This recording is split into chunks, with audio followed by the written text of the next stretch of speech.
नहीं नहीं, मैं नहीं मानती। गला दबा दूं मैं। लड़की ने तो हमें कहीं मुंह दिखाने के काबिल नहीं छोड़ा। कितनी बार अम्मी मैं ये जहर का घूंट पिया हूँ, कितनी बार अपनी अना को साइड पे रखे उसके सामने झुकूं।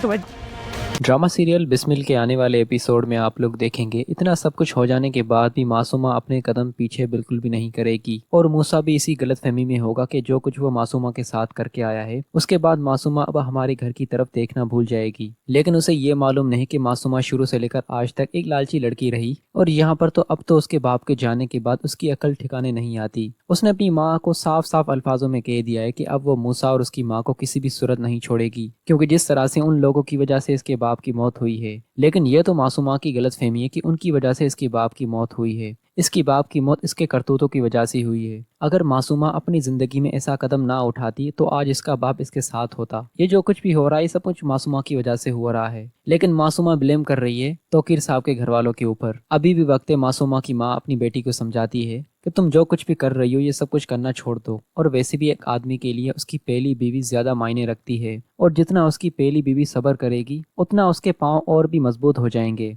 आज इन लोगों की वजह से तुम्हारे बाप इस दुनिया में नहीं रहे, कल को पता नहीं इन लोगों की वजह से हमारे साथ क्या कुछ हो जाए। लेकिन मासूमा शुरू से लेकर आज तक अपनी माँ की कोई भी बात नहीं सुना करती थी, तो यहाँ पर अब अपनी माँ की कोई भी बात नहीं सुनेगी। और अब मासूमा बदले की आग में जल रही है। जिस तरह मूसा ने आकर उसके बाप की मैयत पर सभी लोगों को चिल्ला चिल्लाकर मासूमा की हकीकत बताई, तो अब मासूमा मूसा को भी बिल्कुल भी नहीं छोड़ेगी और साथ ही साथ उसकी माँ का भी हशर कर देगी। लेकिन ये सब कुछ तभी हो पाएगा जब तक तौकीर साहब मासूमा के साथ होंगे। अगर वो मासूमा का साथ नहीं देंगे तो मासूमा ऐसा कुछ भी नहीं कर पाएगी। इल्हाम बेगम और मूसा की कमजोरी सिर्फ और सिर्फ मासूमा के पास तौकीर साहब की तरफ से मिलेगी। लेकिन फिर भी ये सब कुछ करने के बाद मासूमा की किसी भी सूरत जीत नहीं होगी।